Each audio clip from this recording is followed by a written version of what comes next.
Ку-ку.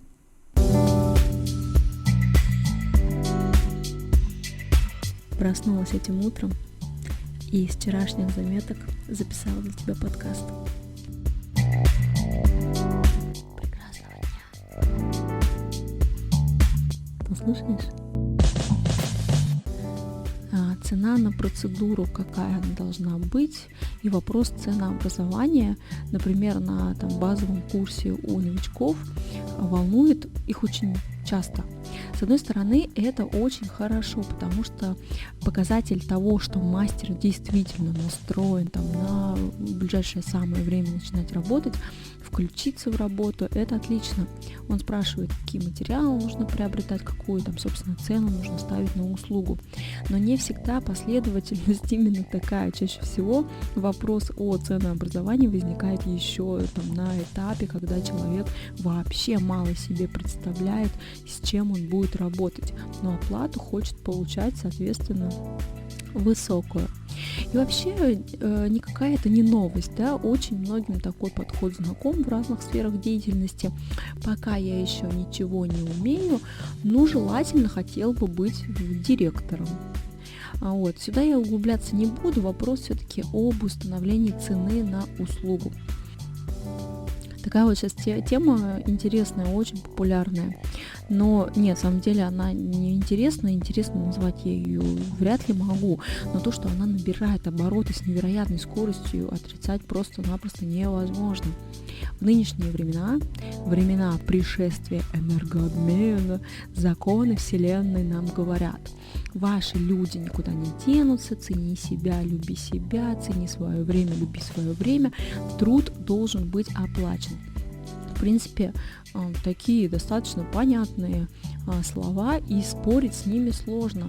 Я поискала несколько статей на эту тему, и примерно все они, я сейчас рандомную зачитаю, они все примерно одинаковые. Не бойтесь называть цену за свою работу. Не стоит говорить, сколько можете, сколько не жалко, сколько считаете нужным и тому подобное. Ведь не каждый человек способен адекватно оценить проделанный вами объем работы, ему не понять, сколько вы потратили, и в итоге вы можете остаться недовольным оплатой. Цените свой труд, свои силы, энергию и время, берите плату за свою работу. Не стоит отвечать не за что на слова благодарности, иначе вы заявляете, что ваш труд ничего не стоит. Любая работа должна быть оплачена. В принципе, все правильно, все так в принципе и есть, просто у меня насчет другого есть загвоздка. Но тут дальше эту статью не хотела бы зачитывать, потому что здесь дальше строчка: «И если у вас имеется какой-то врожденный дар, но вы его не используете, то вы оскорбляете Вселенную и теряете энергию, ведь ваш дар, данный вам свыше, предназначен для того, чтобы принести пользу людям». И далее в таком ключе, про каких-то прорицателей. В общем, эти все темы про энергообмен и все такое, они все-таки уходят куда-то в какое-то магическое мышление. Да, Нелли подсказывает, ради баланса Вселенной, что-то это. В общем, они все уходят в какую-то магическую эту всю тему, и примерно все заканчивается одинаково. Так, если продолжать эту тему раздувать, я вернусь, к примеру, все-таки близкую нам с обучениями. И тут я себе рисую такие картины, что это зал с наставником и его учениками. И это вообще не из головы взят пример, это обыкновенный обучающий курс, например.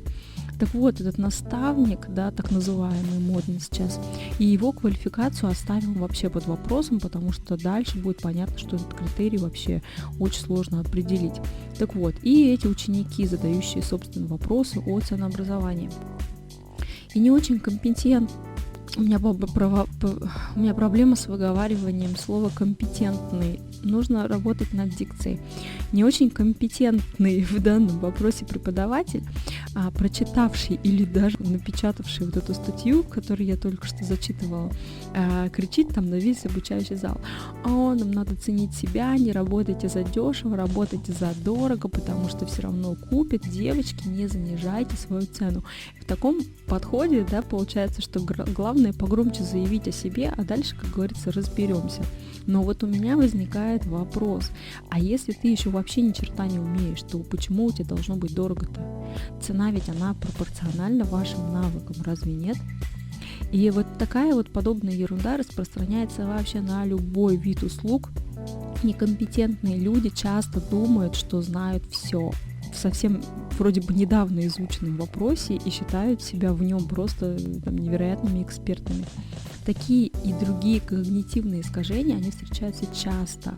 А вот эта эпоха веры в себя и все позволения самому себе делать все что угодно, только усиливает вот эти эффекты и заводит человека в тупик.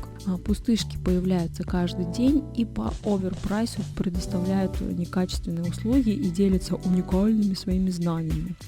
И это отчасти происходит из-за излишнего муссирования темы «цени себя», «люби себя». В таком подходе вообще теряется понимание, кто реально-то может что-то, а кто нет. Ведь должно же быть подтверждение навыков и умений. И один довольный клиент – это совершенно не показатель. Что уж тут говорить, даже армия довольных клиентов – это также не показатель. У меня в прошлых выпусках я эту тему немного больше раскрывала. Здесь повторяться не буду.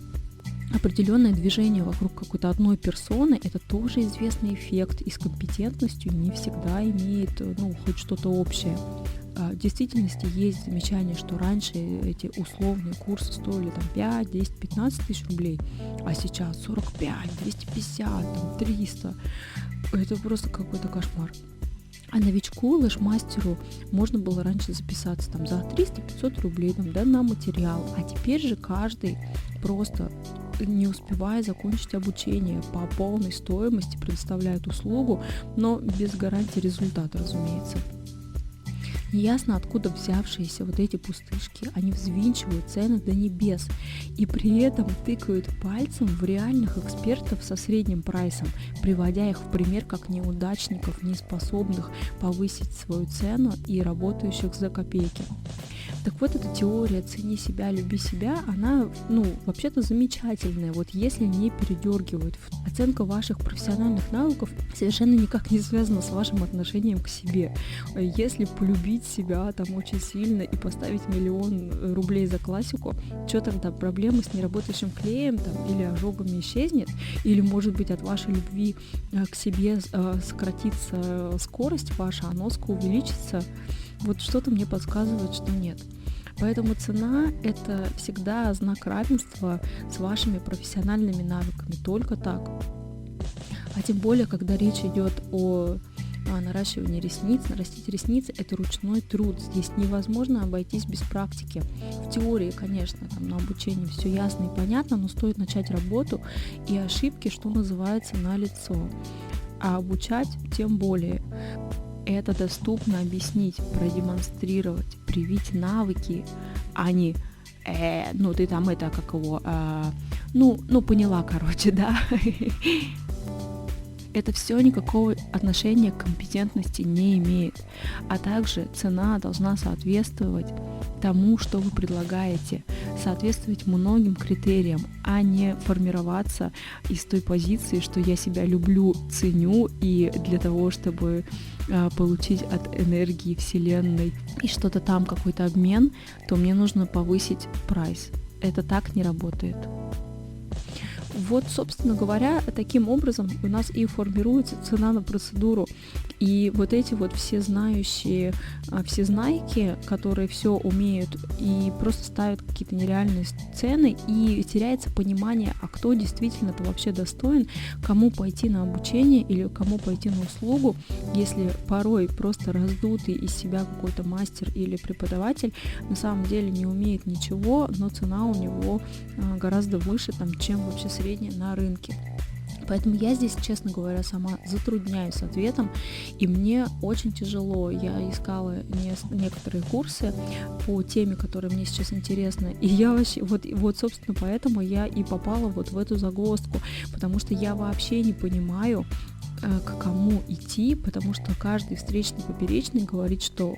Причем, что многие постфактум говорят, что они крутые, хотя на самом деле, если порыться и поискать там о них какую-то информацию, то выяснится, что примерно месяц-два, наверное, у них есть опыт, вот, и цена там такая, просто, до небес заоблачная. Навыки профессиональные равно цена. Сперва вы учитесь, вкладываете, и постепенно прайс возрастает, а не так, что просто-напросто выучилась позавчера, а уже из себя мнить какого-то нереального эксперта. Это неправильно. Давайте тогда дальше, раз уж начала я про ценообразование, скажу. Ценообразование новичков, например, тоже иногда бывает немножко смешное. Это когда новичок уже поработал, например, и, соответственно, принял решение через некоторое время повысить свою цену. Но я вот сейчас описала правильную ситуацию, как должна возрастать цена. Так вот, и начинается вот эта вот маленькая какая-то дележка, типа моя услуга там стоит 850 или там 1350. И я думаю, что вот эти все разделения, они уже себя, конечно, давным-давно изжили, и более-менее мы уже как-то все ориентируемся на сотни. Это удобнее. То есть я здесь рекомендую ставить какую-то более-менее ровную стоимость, типа вплоть до 50 рублей не стоит все это делить. А также я уже у себя писала в Telegram про ценовую политику, которую я совершенно не поддерживаю. Это политика, когда нужно доплачивать за каждые определенные функции. Например, доплатить за изгиб, за цвет. И я даже смеялась, что нужно доплачивать за чай и новую простынь. И очень тупая логика, она звучит так: доплачивайте, и тогда вы получите лучший результат. А если вы не хотите доплачивать, вот тогда, пожалуйста, довольствуйтесь теми функциями, которые мы позволили включать в вашу услугу. А если хотите что-то большее, тогда пожалуйста, цвет ресниц плюс 300, изгиб плюс 400, и так далее, и так далее. И такая логика выглядит максимально стрёмно, потому что она ставит клиента в неловкое положение и заставляет себя чувствовать неудобно и даже дискомфортно, и даже ущербно, я бы такое слово сказала. Она совершенно при этом никак не демонстрирует достаток клиента, потому что клиент увидел вашу цену, на нее пришел, а там начинается доплатить за это, за пятое, за десятое. И реально это очень некрасиво получается, так делать не надо. И кроме того, что это некрасиво, это еще и очень бесит, потому что я, например, пришла и хочу сама выбирать то, что мне нужно, и ваши ограничения я слушать не хочу. Разница в цене о наращивании ресниц, например, достаточно, чтобы зависела от двух параметров. Например, это объем и сложность. Вот этих двух критериев вполне достаточно, чтобы выставить цену 3500 за 2D, например, и все. Пусть клиент делает какие угодно ресницы за 3500. И вы уже включаете в эту стоимость любой цвет, любой бренд, любые изгибы, любые вообще все опции свои, какие только хотите, туда включаете. Таким образом, ваш подход выглядит привлекательным для клиента, и он уже звучит совсем по-другому. Он звучит: клиент, мы вас любим, какие у вас сегодня пожелания. Вы можете выбирать все, что только пожелаете, любой эффект, любой цвет, любой бренд. И вот это гораздо выигрышнее звучит, разве нет? Я настаиваю, что такая позиция, она очень удобная и лояльная для клиентов. Таким образом, чтобы подытожить все вышесказанное, я не понимаю эту излишне муссированную тему про оплату своего труда, что оплата должна соответствовать и только соответствовать навыкам, которые есть у мастера или у преподавателя, неважно. Так и только так. Нужно все-таки идти по разумному пути. А разумный путь — это когда вы действительно понимаете, что ваших навыков еще недостаточно, чтобы взвинчивать цену. И вы выбираете путь, постепенно наращивая свои силы, поднимать прайс. Таким образом, получается честно, и вы действительно предоставляете хорошую услугу и, соответственно, зарабатываете хорошо. Вот, собственно, то, о чем я хотела сегодня сказать по поводу ценообразования. До следующей встречи. Прекрасного дня.